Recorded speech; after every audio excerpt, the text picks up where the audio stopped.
Hi book fans, welcome back. So in this video I want to talk about Neuromancer by William Gibson. It was written in 1984 and is one of the books that inspired the film The Matrix. The Matrix being a movie which is obviously coming out soon, I think in December of this year, number 4. I'm pretty excited about it, but to share a quick opinion on that, I'm quite worried that they will take the philosophy out of it and just make it into a standard, everyday, mediocre science fiction movie. What was amazing about the first one was the level of philosophy involved, which I personally think made it one of the most intelligent action movies. It's been around for a very, very long time, and it's the only reason I really enjoyed it. So, yeah, I come up with the reason I read Neuromancer was because I came up with an idea for one of my books, short stories even. I wanted to write about a character who woke up inside a matrix, but I wanted to do that in my way, and I'm currently still working on that short story. It was a short story for a competition, the First Line Journal. You can find that if you Google the First Line Journal. Where they give you the first line and say you've got to write a story between 300 and 5,000 words. And I thought, great, I'll write about a character waking up in a matrix and put my own spin on it. That short story is now currently at the 10,000 word point and still going. I think I will still submit it to that competition, even though it's over the word limit.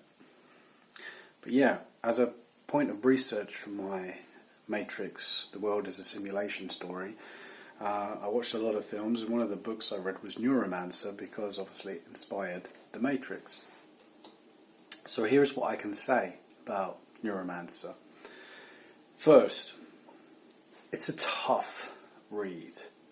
Let's talk about why it's a tough read. It's a tough read because there's a lot of scientific words there, and there's a lot of description that goes into the world building, which, for me, distracted from the plot. I don't know why, but I found it very, very difficult to follow the plot of the whole book. In fact, I had to leap back passages. In order to do that, I was thinking, wait a minute, what's actually happening here? It was very hard to follow the plot at all, because the characters have nicknames as well, which seems to work in The Matrix, and I think that's probably where the Wachowski sisters actually got their nicknaming idea from, was in this Neuromancer book. But in the book, it just makes it very hard to actually understand who all of these different people are. And it's one person who is called, I even forget now, and they put the in front of his name.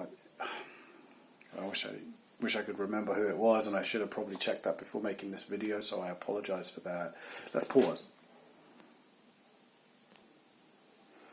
That character is the Finn, which is a fence for stolen goods. One of Molly's old friends. His office is equipped with a wide variety of sensing and anti-eavesdropping gear, and on and on and on.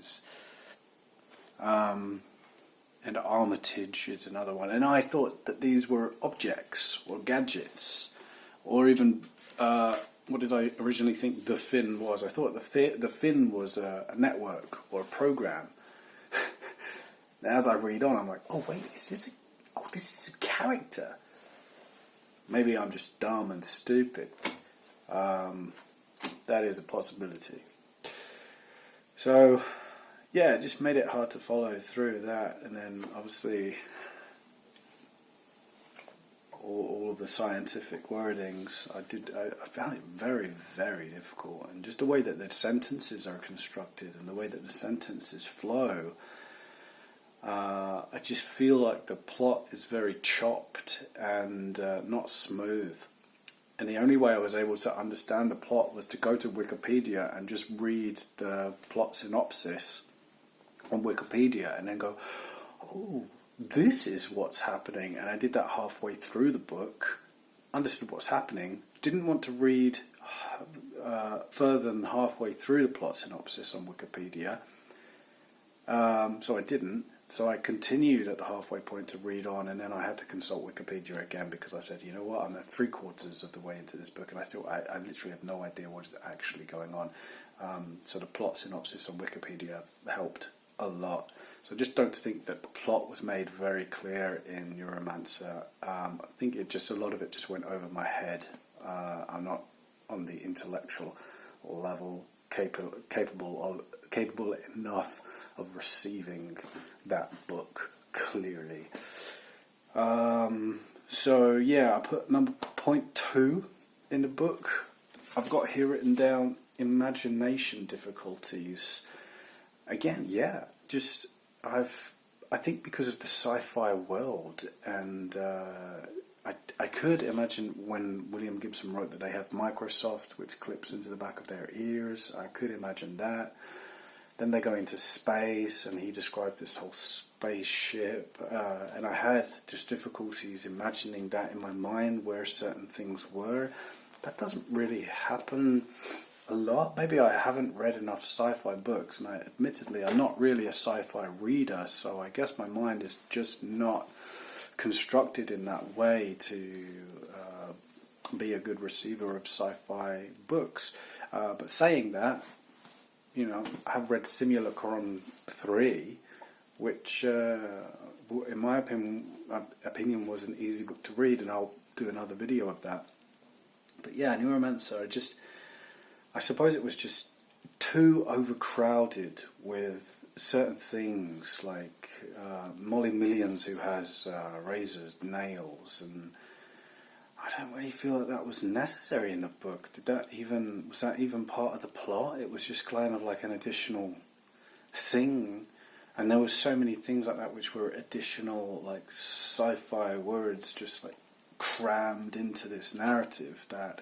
For me, I was like, wow, no, I just can't even picture any of this in my mind, and it's very difficult to imagine it. It's certainly not a quick read. It's certainly one of those books where you have to read a sentence and then think about it and imagine it in your mind before going on. It's not something that you can read smoothly and have that scene and characters and plot just kind of naturally build and develop in your mind. You really have to read the sentence and go, oh, okay, I'm putting the Lego pieces of my imagination together. Okay, next one. Okay, so it's a lot of effort to do that. And I've written number 3 is quick plot changes, which, to be fair with you, I can't remember exactly why I've written that down. But it is what it is, quick plot changes. I think, yes, the plot of Neuromancer, I've already mentioned it, I didn't find it smooth. I think one thing evolved to another thing very, very quickly. There was a character at the beginning who came in, I was like, wait a minute, who's this character? Somebody's died at the beginning and now we have another. I thought we were concentrating on his ex-girlfriend, and now there's this new girl that's come in, and apparently that's some kind of, could be potential romantic interest, but what about his ex-girlfriend? So I just felt that it just moved a little bit too fast for my liking. Overall, I can't really say that I read the book, because from reading the book I just failed to get what the author was imagining did not come through to me into my imagination. So I think that if we talk about two brains and the book as a bridge, I think that what was in the author's mind did not come over that bridge to me, and I found that bridge, which is the book, to be very, very confusing and full of too much detail in order to transmit that imagination, those pictures, that idea into my head. So I didn't get it at all. Last point about how it inspired The Matrix, which I already touched on at the beginning of this video. And I can see definitely how it has inspired the Matrix, with the Microsoft's behind the ears, with the Matrix, which is in Neuromancer, where they have to plug in so they can transmit their consciousness to somebody else, to hack into somebody else's consciousness, which is obviously an idea that is similar to the one in the Matrix. And I think that the costumes and the gadgets and the clothing that was in Neuromancer, this steampunk style, or what is it? No, sorry, cyberpunk. My bad. Cyberpunk style that came through with into Neuromancer that William Gibson supposedly created.